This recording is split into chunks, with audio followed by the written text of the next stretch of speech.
ചിറ്റൂർ.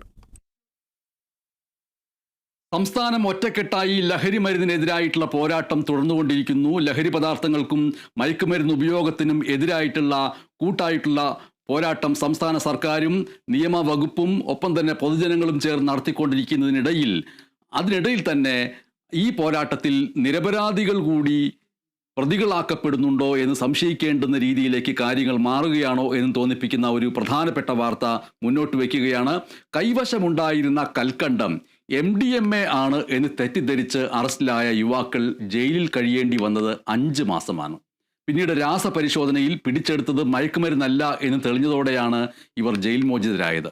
കാസർഗോഡ് കോളിച്ചാൽ സ്വദേശി ബിജു മാത്യു, കണ്ണൂർ വാരം സ്വദേശി മണികണ്ഠൻ എന്നിവർക്കാണ് 151 ദിവസത്തോളം ജയിലിൽ കിടക്കേണ്ടി വന്നത്.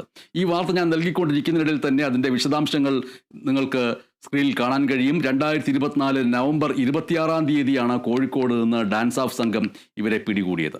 കോഴിക്കോട് നടക്കാവ് പോലീസ് എത്തി നടത്തിയ പരിശോധനയിൽ മണികണ്ഠന്റെ പോക്കറ്റിൽ സൂക്ഷിച്ച 58 ഗ്രാം കൽക്കണ്ടം പോലീസ് കണ്ടെടുത്തു. വീട്ടിലേക്ക് വാങ്ങിയ കൽക്കണ്ടമാണെന്നും തലേന്ന് രാത്രി ട്രെയിൻ യാത്രക്കിടെ ഇത് കഴിച്ചതായും പോലീസിനെ അറിയിച്ചുവെങ്കിലും ഇത് വിശ്വസിക്കാതിരുന്ന പോലീസ് ഇവരെ അറസ്റ്റ് ചെയ്ത് വടകര NDPS കോടതിയിൽ ഹാജരാക്കി റിമാൻഡ് ചെയ്തു. രാസപരിശോധനയിൽ പിടികൂടിയത് മയക്കുമരുന്നല്ല എന്ന് തെളിഞ്ഞതോടെയാണ് ഏപ്രിൽ 24-ന് സ്വന്തം ജാമ്യത്തിൽ ഇരുവരെയും കോടതി വിട്ടയച്ചത്. ഇങ്ങനെ കോടതി വിട്ടയച്ച എന്നാൽ തടവിൽ കിടക്കേണ്ടി വന്ന നിരപരാധിയായിട്ടുള്ള വ്യക്തികളിൽ ഒരാൾ ബിജു മാത്യു ഇപ്പോൾ നമ്മോടൊപ്പം ചേരുകയാണ്. ബിജു മാത്യു, എന്താണ് സംഭവിച്ചത്? ആ ദിവസം മുതൽ ഇന്ന് വരെയുള്ള കാര്യങ്ങൾ വിശദീകരിച്ചൊന്ന് പറയാമോ? പറയാം സാറേ. അത് ഞാൻ വീട്ടിലിരിക്കുമായിരുന്നു. അപ്പോൾ എൻ്റെ സുഹൃത്ത് മണികണ്ഠൻ എന്നെ വിളിച്ചു പറഞ്ഞു, കോഴിക്കോട് നിന്ന് ഒരു കണ്ടെയ്നർ ലോറി കൊണ്ട് ഡ്യൂട്ടി ഉണ്ട്, അപ്പൊ നമുക്ക് പോവാം എന്ന് പറഞ്ഞു. അപ്പൊ അവൻ മംഗലാപുരത്ത് ഹോട്ടലിൽ പണി അറിയാം, അവന് വണ്ടി ഓടിക്കുകയും ചെയ്യും. അപ്പൊ ഞാനിവിടെ 10-27 കൊല്ലമായിട്ട് കാഞ്ഞങ്ങാട് പാണത്തൂരും കാഞ്ഞങ്ങാട് കോഴിക്കോടൊക്കെ ബസ്സിൽ ഡ്രൈവറായിട്ട് ജോലി ചെയ്ത ആളാണ്. എന്നെ എല്ലാവർക്കും അറിയാവുന്നതാണ്. അപ്പൊ ഞാൻ അന്നേരം ആ സമയത്ത് ഡ്യൂട്ടി ഇല്ലായിരുന്നു. അപ്പൊ ഞാൻ പെട്ടെന്ന് നമ്മുടെ ലോറിയിൽ കണ്ടെയ്നറിലാണെങ്കിൽ കുറച്ച് പൈസ അധികം കിട്ടുമല്ലോ എന്ന് വിചാരിച്ചിട്ട് ഞങ്ങൾ രണ്ടുപേരും കൂടി കോഴിക്കോട് പോയിട്ട് റൂം എടുത്തു, താമസിച്ചു. പിറ്റേ രാവിലെ ചായ കുടിക്കാൻ വേണ്ടി പോകുന്ന സമയത്താണ് ഡാൻസ് ഓഫ് സ്ക്വാഡ് വന്ന് ഞങ്ങളെ പിടിക്കുന്നത്. അപ്പോൾ ഈ കൽക്കണ്ടം മണികണ്ഠൻ വീട്ടിലേക്ക് മേടിച്ച് ഇതാണ് കൽക്കണ്ടമാണ്. ആ കൽക്കണ്ടത്തിൽ നിന്ന് ഞങ്ങൾ രാത്രി കഴിച്ചതുമാണ്, ഓരോ കഷ്ണം പീസ് ഞങ്ങൾ കഴിച്ചതുമാണ്. പക്ഷെ ഞങ്ങൾ ഇവരോട് പറഞ്ഞു ഞങ്ങളത് കഴിച്ചതാണെന്നല്ല, രാത്രി അതിന്റെ ബാക്കിയുള്ള സാധനമാണ്, അത് അവന്റെ കീശയിലുണ്ടായിരുന്നു. ഞങ്ങൾ പറയുന്നതൊന്നും അവർ കൂട്ടാക്കാൻ അവർ തയ്യാറായില്ല, അത് അവർ കേൾക്കാൻ തയ്യാറായില്ല. ഞങ്ങളെ അപ്പം തന്നെ ഹാങ്ങപ്പ് ഇട്ടു. ഞങ്ങളുടെ മൊബൈൽ മേടിച്ച് വെച്ച് ഓഫാക്കി. എന്നിട്ട് അവർ അപ്പം തന്നെ സംഗതി നടക്കാവ് SI ലീല മേഡത്തിനെ വിളിച്ചു. അവർ വന്നു. ഞങ്ങൾ അപ്പം തന്നെ ഈ സംഭവം പറഞ്ഞ് ടെൻഷനായി. മണികണ്ഠന് പെട്ടെന്ന് ദേഹാസ്വാസ്ഥ്യം വന്നു. അവനെ പെട്ടെന്ന് മെഡിക്കൽ കോളേജ് ഹോസ്പിറ്റലിലേക്ക് കൊണ്ടുപോയി. എന്നെ നേരെ സ്റ്റേഷനിൽ കൊണ്ടുപോയി ഒരു ദിവസം അവിടെ സ്റ്റേഷനിൽ കിടത്തി. അത് കഴിഞ്ഞ് പിറ്റേ ദിവസം രാവിലെ ഞാൻ ആ സ്റ്റേഷനിൽ കൊണ്ടുപോകുന്ന സമയത്ത് ഞാൻ പറഞ്ഞു, സാറേ അത് കൽക്കണ്ടമാണ്, അത് നിങ്ങൾ ഉദ്ദേശിച്ച സാധനമല്ല, എനിക്ക് അങ്ങനത്തെ ഒരു പശ്ചാത്തലമില്ല, ഞാൻ ഒരു വീഡിയോ എടുത്ത പോലും വലിക്കുന്ന ആളല്ല ഞാൻ. അപ്പൊ ഞാൻ അങ്ങനത്തെ ഒരാളല്ല, എനിക്ക് അതിന്റെ ഉപയോഗിച്ചിട്ടില്ല. നിങ്ങൾ എന്റെ ഹോസ്പിറ്റലിൽ കൊണ്ടുപോയിട്ട് നിങ്ങൾ എന്റെ ബ്ലഡ് പരിശോധിച്ച് നോക്കിക്കോളൂ. ഞാൻ ഈ വിൽക്കുന്ന ആളാണെങ്കിൽ എന്തായാലും ഞാൻ ഉപയോഗിച്ചിട്ടുണ്ടാവുമല്ലോ. അതുപോലും ചെയ്തിട്ടില്ല. അതൊന്നും ഞാൻ പറയുന്ന ഒരു വാക്കുപോലും അവർ കൂട്ടാക്കാൻ നിന്നിട്ടില്ല. കോടതി കൊണ്ടുപോയി 14 ദിവസം റിമാൻഡ് ചെയ്തു. പക്ഷെ അതിൻ്റെ ഒരു സങ്കടം പറയാനുള്ളത്, ഈ 13-ാമത്തെ ദിവസം ജയിലിൽ നിന്ന് ഇവര് നടക്കാവ് സ്റ്റേഷനിലേക്ക് ഞങ്ങളെ കസ്റ്റഡിയിൽ കൊണ്ടുവന്നു. കസ്റ്റഡിയിൽ കൊണ്ടുവന്ന സമയത്തെങ്കിലും ഈ ലാബ് റിപ്പോർട്ട് അന്ന് ഞങ്ങൾ ആകുന്നു പറഞ്ഞു, സാറേ അത് കൽക്കണ്ടമാണ്, ഞങ്ങൾ നിരപരാധികളാണെന്ന് പറഞ്ഞു. സങ്കടം വന്നത് വേറെ ഒന്നല്ല, വീട്ടിൽ അമ്മ മാത്രമേ വീട്ടിലുള്ളൂ. അമ്മയാണ് സുഖമില്ലാതെ കിടക്കുന്ന, നടക്കാൻ പോലും പറ്റാത്തൊരവസ്ഥയിലാണ് അമ്മയുള്ളത്. ഒരു കിലോ അരി മേടിച്ച് വീട്ടിലേക്ക് കയറി വരാൻ പറ്റാത്ത സ്ഥിതിയിലാണ് അമ്മയുള്ളത്. 5 മാസം വീട്ടിൽ അമ്മ ഒറ്റയ്ക്കായിരുന്നു. അതിലവർക്ക് സത്യമായ സങ്കടമായിപ്പോയി. 76-77 വയസ്സുണ്ട് അമ്മയ്ക്ക്. ഞാൻ അവിടെ അതിന്റെ ഉള്ളിൽ കിടന്നുള്ള ആ ഒരു സഹിച്ച ആ സങ്കടം എനിക്ക് എങ്ങനെ പുറത്തിറങ്ങി. നാട്ടുകാരും വീട്ടുകാരും ബന്ധുക്കളെല്ലാം വെറുത്തു. പുറത്തിറങ്ങി നടക്കാൻ പോലും പറ്റാത്ത അവസ്ഥയായി. ഇനിയിപ്പോ ഒരു ജോലി എനിക്ക് കിട്ടുമോ? ആരെങ്കിലും ജോലി തരുമോ? ഞാൻ അവർ ആ 13-ാമത്തെ ദിവസം കസ്റ്റഡി കൊണ്ടുവരുന്ന സമയത്തെങ്കിലും ആ ലാബ് റിപ്പോർട്ട് കാണിച്ചായിരുന്നെങ്കിൽ ആ 14-ാമത്തെ ദിവസം ഞങ്ങൾക്ക് ജയിൽ മോചിതനാകാമായിരുന്നു. 5 മാസം 151 ദിവസം ജയിലിനുള്ളിൽ കിടന്നു. ഈ ജയിലിൽ കിടന്ന ആ കാലം എങ്ങനെയായിരുന്നു അന്നത്തെ അനുഭവങ്ങൾ? ജയിലിൽ കിടന്ന സമയത്തൊന്നും കുഴപ്പമൊന്നും ഉണ്ടായിട്ടില്ല. കാരണം ഈ ജയിലിൽ കിടന്ന സമയത്ത് ജയിലിനുള്ളിലുള്ള പ്രതികളാണ്, അവരാണ് പറഞ്ഞത് ഇത് സാധനത്തിന് ഈ MDMA എന്ന് പറഞ്ഞ വസ്തുവിന് ഭയങ്കര കയ്പാണ്, അത് നിങ്ങൾക്ക് അത് കഴിക്കാൻ പറ്റത്തില്ല, നിങ്ങളത് കടിച്ചു പൊട്ടിച്ച് തിന്നിട്ടുണ്ടെങ്കിൽ നിങ്ങളുടെ പല്ല് അടന്നു പോകും. അപ്പൊ നിങ്ങളത് കഴിച്ച സാധനം അത് കൽക്കേണ്ടത് തന്നെയാണ്. അപ്പൊ നിങ്ങളത് നിയമപരമായിട്ട് നേരിടണം എന്നൊക്കെ അവർ പറഞ്ഞു സംഗതി. പോലീസ് സ്റ്റേഷനിലോ മറ്റോ ശാരീരിക മർദ്ദനം ഏൽക്കേണ്ടി വന്നിട്ടുണ്ടോ? അവർ പറഞ്ഞു അറിയത്തില്ല, പക്ഷെ ഇവരത് എന്തോ കേട്ടില്ല. പോലീസ് സ്റ്റേഷനിലും മറ്റും ശാരീരിക മർദ്ദനം ഏൽക്കേണ്ടി വന്നിട്ടുണ്ടോ? ഇല്ലില്ല, ആരും ഒന്നും ചെയ്തിട്ടില്ല, ദേഹോദരം ഒന്നും ചെയ്തിട്ടില്ല. ജയിലിൽ നിന്നാണെങ്കിൽ പോലും ആരും ഒന്നും ചെയ്തിട്ടില്ല.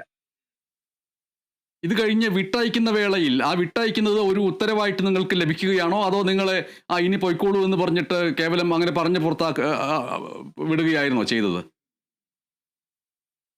അത് ഏപ്രിൽ 24-ാം തീയതി, അതായത് കഴിഞ്ഞ മാസം ഏപ്രിൽ 24-ാം തീയതി ഞങ്ങളുടെ ലാബ് റിപ്പോർട്ട് വന്നു. പിന്നെ കോടതിക്ക് റിപ്പോർട്ട് വന്നു. കോടതിയിൽ നിന്ന് നേരെ മെയില് ജയിലിലേക്ക് വന്നു. ജയിലിൽ നിന്ന് പറഞ്ഞ് ഞങ്ങളോട് പറഞ്ഞ് ഇറങ്ങി പൊക്കോളാൻ പറഞ്ഞു. പിറ്റേ ദിവസം പോയി കോടതി പോയി ഒപ്പിടണം, വേറെ നിങ്ങളുടെ കേസ് വെറുതെ വിട്ടു, അത് ഡിപ്പോർട്ട് ആയിട്ടുണ്ട്, സംഗതി നിങ്ങളത് നിങ്ങൾ പറഞ്ഞ പോലെ ഒന്ന് കൽക്കണ്ടം തന്നെയാണ്, അത് നിങ്ങൾ വെറുതെ വിട്ടിരിക്കുന്നു, നിങ്ങളുടെ പേരിൽ കേസൊന്നുമില്ല എന്ന് പറഞ്ഞ് ഞങ്ങൾ വെറുതെ വിട്ടു. എന്നിട്ട് ഈ കഴിഞ്ഞ തിങ്കളാഴ്ച 13-ാം തീയതി പോയിട്ട് മജിസ്ട്രേറ്റിന്റെ അടുത്ത് നിന്ന് സംഗതി ഒപ്പിട്ട് മേടിച്ച് പേപ്പറും കാര്യങ്ങളെല്ലാം എൻ്റെ കയ്യിലുണ്ട്. വെറുതെ വിട്ടു. മൊബൈല് ലൈസൻസ് എല്ലാം തന്നു. മണികണ്ഠന്റെ മൊബൈൽ ലൈസൻസ് എല്ലാം കൊടുത്തു. പിന്നെ അങ്ങനെയാണ് 13-ാം തീയതി ഓർഡർ പേപ്പർ എല്ലാം എൻ്റെ കയ്യിലുണ്ട്. ഇത് നിങ്ങളെ അറസ്റ്റ് ചെയ്ത സമയം മുതൽ പത്രങ്ങളിൽ ഒക്കെ വന്ന വാർത്തകൾ, നിങ്ങളുടെ ചിത്രങ്ങൾ, ടെലിവിഷനിൽ വന്ന വാർത്തകൾ, അതൊക്കെ കണ്ടും കേട്ടും നാട്ടുകാരും വീട്ടുകാരും ഒക്കെ നിങ്ങളെ പ്രതികളായി കണ്ടു. അവരിൽ പലരും ഇപ്പോൾ നിങ്ങളെ വിട്ടയച്ച കാര്യം അറിയണമെന്ന് പോലും ഇല്ല. ചിലപ്പോൾ വിട്ടയച്ചുവെങ്കിൽ പോലും ഇത്ര മാസത്തെ ജയിൽ ശിക്ഷ കഴിഞ്ഞ് പുറത്തിറങ്ങിയിരിക്കുന്ന പ്രതികൾ തന്നെ എന്ന് അവർ തെറ്റിദ്ധരിക്കുകയൊക്കെ ചെയ്തേക്കാം. ഇത് നിങ്ങളുടെ ഇതുവരെയുള്ള ജീവിതത്തിൽ നിങ്ങൾ ഒരിക്കലും പുക പോലും വലിച്ചിട്ടില്ലാത്തൊരു വ്യക്തിയാണ് താങ്കൾ എന്ന് പറയുകയുണ്ടായി. ഇനി എന്താണ് ചെയ്യാൻ ഉദ്ദേശിക്കുന്നത്? ഈ പറയുന്ന നാളുകളിലുടനീളം അവിടുത്തെ പോലീസുകാരോട് മറ്റുള്ളവരോട് നിരപരാധിയാണ് എന്ന് പറയുന്നു, ആവർത്തിച്ച് ഞങ്ങളെ ശാരീരിക പരിശോധന നടത്തിക്കോളൂ എന്ന് പറയുന്നു, മെഡിക്കൽ റിപ്പോർട്ട് പരിശോധിക്കാൻ പറയുന്നു. ഇതൊന്നും അവർ ചെയ്തിട്ടില്ല. ഇനി എന്താണ് ചെയ്യാൻ പോകുന്നത്? സാറേ, അത് ഇവരെന്നെ പിടിച്ച സമയത്ത് പോലും ഞാൻ അവരോട് ഞാൻ പറഞ്ഞു, സാറേ ഞാൻ ഇങ്ങനത്തെ ഒരു പശ്ചാത്തലം ഉള്ള ആളല്ല, എനിക്കറിയത്തില്ല, ഞാൻ MDMA കണ്ടിട്ടില്ല, ഞാൻ ഉപയോഗിച്ചിട്ടുമില്ല, എനിക്കറിയത്തില്ല. ഞാൻ ഇങ്ങനെ MDMA നമ്മൾ പത്രത്തിൽ ന്യൂസിലൊക്കെ കേട്ടിട്ടുള്ളതല്ലാതെ ഞാൻ അറിയത്തില്ല. ഞാൻ പറഞ്ഞു, നിങ്ങൾ എൻ്റെ സ്റ്റേഷൻ രാജപുരം സ്റ്റേഷനാണ്, എൻ്റെ വീടിനടുത്ത് തന്നെയാണ്. എന്നെ രാജപുരം സ്റ്റേഷനുള്ള പോലീസുകാർക്കും ഇതിനു മുമ്പുണ്ടായ CI കാളിദാസൻ സാറിനൊക്കെ ഞാൻ എൻ്റെ വാട്സപ്പ് ഗ്രൂപ്പിൽ സുഹൃത്താണ്. അവരോടൊക്കെ നിങ്ങൾ വിളിച്ച് ചോദിച്ചു നോക്കിക്കോളൂ, ഞാൻ എങ്ങനെയുള്ള ഒരു വ്യക്തിയാണെന്നുള്ളത് ചോദിച്ചു നോക്കിക്കോളൂ, ഞാൻ നാട്ടിൽ എങ്ങനെയാണ് നടക്കുന്നതെന്ന് നിങ്ങൾ ചോദിച്ചോളൂ എന്നൊക്കെ ഞാൻ അവരോട് പറഞ്ഞാണ്. പക്ഷെ അവർ വിളിച്ച് ചോദിക്കാൻ പോലും, ഈ രാജപുരം സ്റ്റേഷനിലേക്ക് വിളിച്ച് ചോദിക്കാൻ പോലും കൂട്ടാക്കിയില്ല. ഇനിയിപ്പം നാട്ടിലാണെങ്കിലും വീട്ടിലാണെങ്കിലും ബന്ധുക്കളുടെ ഇടയിലാണെങ്കിലും പിന്നെ എങ്ങനെയാണ് അവസ്ഥ, അവരെ ഏത് രീതിയിൽ കൂടെ കാണുന്നതെന്നുള്ളത്. അതായത് ജസ്റ്റ് ഇന്നലെ ഒന്ന് ബസ്സിൽ കയറിയപ്പോൾ തന്നെ എൻ്റെ അടുത്ത സുഹൃത്തുക്കൾ വരെ എന്നോട് മിണ്ടാൻ കൂട്ടാക്കിയില്ല, മുഖത്തൊന്നും ചിരിക്കുക പോലും ചെയ്തില്ല, മുഖം തിരിച്ചു കളയായത്. പുറത്തിറങ്ങി നടക്കുന്ന നാണക്കാടാത്ത അവസ്ഥ. ഇനിയിപ്പോൾ ആരെങ്കിലും ഒരു ജോലി തരുമോ? ഞാൻ MDMA ഉപയോഗിച്ച ആളാണ്, MDMA വിറ്റ ആളാണ്, സമൂഹത്തെ കുട്ടികളെ നശിപ്പിക്കാൻ ഉള്ള ആളാണ്. അതായത് പത്രത്തിൽ മാധ്യമത്തിൽ വന്ന വാർത്തയൊക്കെ ആണെങ്കിൽ, പത്രമാധ്യമങ്ങളിൽ വന്ന വാർത്തയൊക്കെ ആണെങ്കിൽ, കാസർഗോഡ് മുതൽ കോഴിക്കോട് വരെയുള്ള കോളേജ് സ്കൂൾ തലങ്ങളിൽ ബസ് ഡ്രൈവർമാരുടെ ഇടയിലൊക്കെ ഞാൻ പിന്നെ MDMA വിൽക്കപ്പെടുന്ന മുഖ്യ കണ്ണികളിൽ ആളാണ് ബിജു മാത്യു എന്ന് പറഞ്ഞിട്ടാണ് വാർത്തകൾ വന്നത്. എനിക്കത് എന്തുമാത്രം ഞാൻ ആത്മഹത്യ പലവട്ടം ചെയ്യാൻ വേണ്ടിയിട്ട് ഞാൻ ജയിലിനുള്ളിൽ സത്യം പറഞ്ഞാൽ ആത്മഹത്യ ചെയ്താനായിരുന്നു. പക്ഷെ അതിൻ്റെ ഉള്ളിൽ നിർഭാഗ്യമില്ലാതായി പോയി, അത്ര സങ്കടമായി പോയി. കാരണം ചെയ്യാത്ത കുറ്റത്തിന് ഞാൻ ഇത്ര നാൾ 150 ദിവസം കടന്നതിന്റെ ആ വിഷമം എനിക്ക് മനസ്സിൽ മറന്നു. വീട്ടിൽ നിന്ന് പുറത്തിറങ്ങാൻ പറ്റാത്ത അവസ്ഥയാണ്.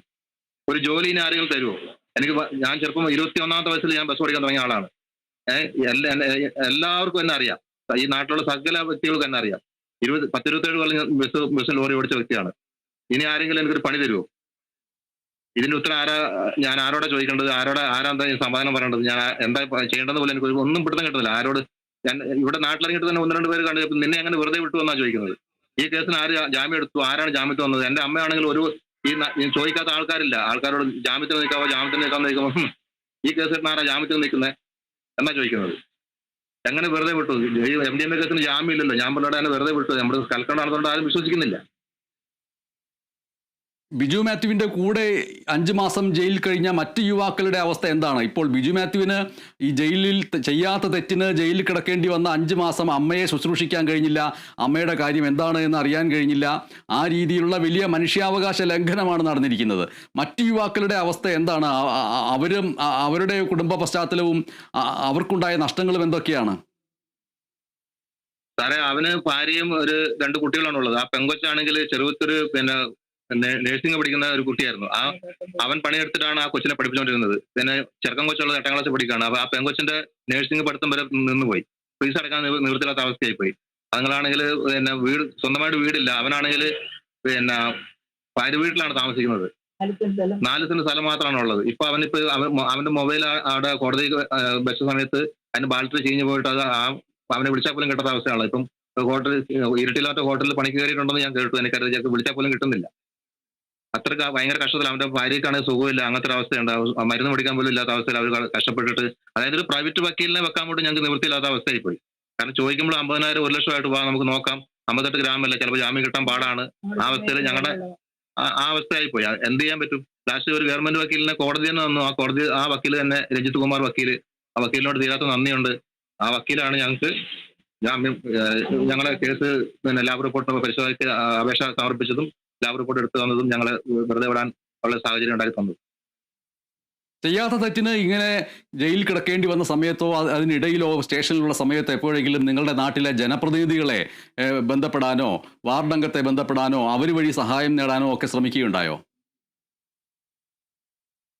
അതായത് എല്ലാവരോടും അമ്മയ്ക്കാണെങ്കിൽ നടക്കാൻ പറ്റുന്നില്ലല്ലോ. നടക്കാൻ പറ്റാത്ത അവസ്ഥയിൽ അമ്മ പരമാവധി അറിയാവുന്ന, അതായത് അമ്മ ആദ്യം തന്നെ പോയത് രാജപുരം പോലീസ് സ്റ്റേഷനിൽ ഇൻസ്പെക്ടറുടെ അടുത്താണ് പോയത്. സാർ ഇങ്ങനെ ഒരു സംഭവം ഉണ്ട്, മകൻ ഇങ്ങനെ കുടുങ്ങിയിട്ടുണ്ട്, എങ്ങനെയെങ്കിലും പിന്നെ അവനെ പുറത്തിറക്കാനുള്ള ഒരു വഴി പറഞ്ഞു തരാമെന്ന് വെച്ചപ്പോൾ അവർ പറഞ്ഞ എന്താ വെച്ച് കഴിഞ്ഞാൽ ഈ കേസ് ഞങ്ങള് ഗ്യാങ്ങാണ്, ഇവൻ ബിജു മാത്യു ഒരുപാട് ഭയങ്കര ഗ്യാങ്ങാണ്, ഒരുപാട് കാസർഗോഡ് മുതൽ കോഴിക്കോട് വരെയുള്ള ഭയങ്കര ഗ്യാങ് പിന്നെ ബിസിനസ് ചെയ്യുന്ന ആളാണ്, ഗ്യാങ്ങാണ്, അങ്ങനെയൊക്കെയാണ് പറഞ്ഞത്.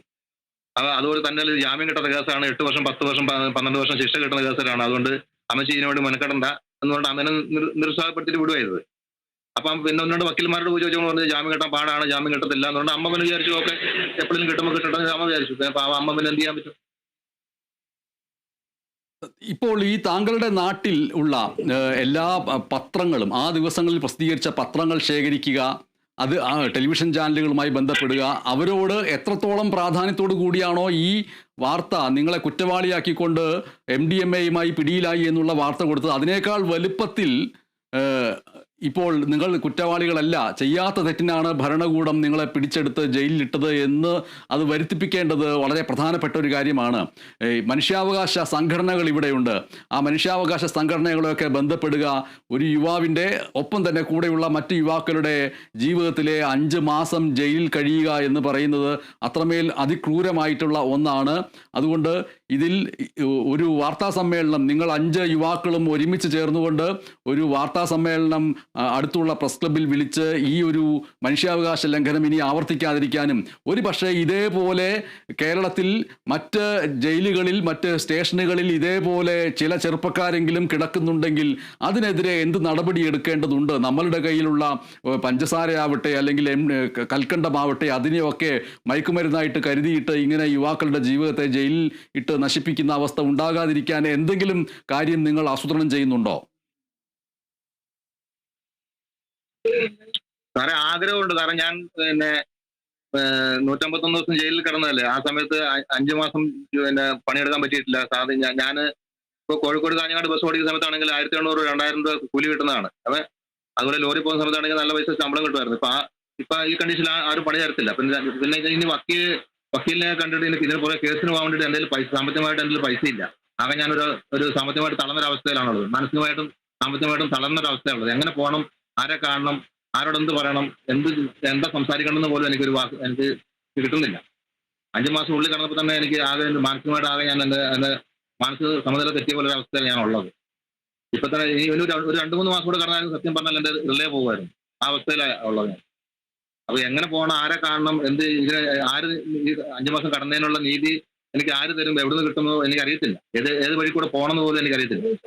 അതിന് തീർച്ചയായിട്ടും മനുഷ്യാവകാശ സംഘടനകളുമായി ബന്ധപ്പെട്ട് കാര്യങ്ങൾ മുന്നോട്ട് കൊണ്ടുപോകേണ്ടതുണ്ട്. ഇക്കാര്യത്തിൽ മറ്റുള്ളവർക്ക് ഇത് വരാതിരിക്കുക എന്നുള്ള ലക്ഷ്യം വെച്ചിട്ടെങ്കിലും മുന്നോട്ട് പോകേണ്ടതുണ്ട്. കൈവശമുണ്ടായിരുന്ന കൽക്കണ്ടം MDMA ആണ് എന്ന് തെറ്റിദ്ധരിച്ച് അറസ്റ്റിലായ യുവാക്കൾ ജയിലിൽ കഴിയേണ്ടി വന്നത് 5 മാസമാണ്. പിന്നീട് രാസപരിശോധനയിൽ പിടിച്ചെടുത്തത് മയക്കുമരുന്നല്ല എന്ന് തെളിഞ്ഞതോടെയാണ് ഇവർ ജയിൽ മോചിതരായിരിക്കുന്നത്. കാസർഗോഡ് കോളിച്ചാൽ സ്വദേശി ബിജു മാത്യുവാണ് ഇപ്പോൾ തനിക്കുണ്ടായ ദുരനുഭവം വ്യക്തമാക്കിയത്. കണ്ണൂർ വാരം സ്വദേശി മണികണ്ഠൻ ഉൾപ്പെടെയുള്ളവർക്കാണ് 151 ദിവസത്തോളം ചെയ്യാത്ത തെറ്റിന് ജയിലിൽ കിടക്കേണ്ടി വന്നത്. 2024 നവംബർ 26-നാണ് കോഴിക്കോട്ട് നിന്ന് ഡാൻസ് ഓഫ് സംഘം ഇവരെ പിടികൂടിയത്. കോഴിക്കോട് നടക്കാവ് പോലീസ് നടത്തിയ പരിശോധനയിൽ മണികണ്ഠന്റെ പോക്കറ്റിൽ സൂക്ഷിച്ച 58 ഗ്രാം കൽക്കണ്ടം പോലീസ് കണ്ടെടുത്തു. വീട്ടിലേക്ക് വാങ്ങിയ കൽക്കണ്ടമാണ് എന്നും തലേന്ന് രാത്രി ട്രെയിൻ യാത്രക്കിടെ ഇത് കഴിച്ചതാണ് എന്നുമൊക്കെ പോലീസിനെ അറിയിച്ചെങ്കിലും അതൊന്നും ഗവനിക്കാതിരുന്ന പോലീസ് ഇവരെ അറസ്റ്റ് ചെയ്ത് വടകര NDPS കോടതിയിൽ ഹാജരാക്കി റിമാൻഡ് ചെയ്യുകയായിരുന്നു. രാസപരിശോധനയിൽ പിടികൂടിയത് മയക്കുമരുന്നല്ല എന്ന് തെളിഞ്ഞതോടെയാണ് ഏപ്രിൽ 24-ന് സ്വന്തം ജാമ്യത്തിൽ ഇരുവരെയും കോടതി വിട്ടയച്ചത്. അപ്പോഴേക്കും അവരുടെ ജീവിതത്തിലെ 151 ദിവസങ്ങൾ ജയിൽ മുറിക്കകത്ത് ചെയ്യാത്ത തെറ്റിന് കഴിയേണ്ടി വന്നിരുന്നു. അതിൻ്റെ ദുരവസ്ഥ വ്യക്തമാക്കുകയായിരുന്നു കേരള വിഷൻ ന്യൂസിനോട് ബിജു മാത്യു.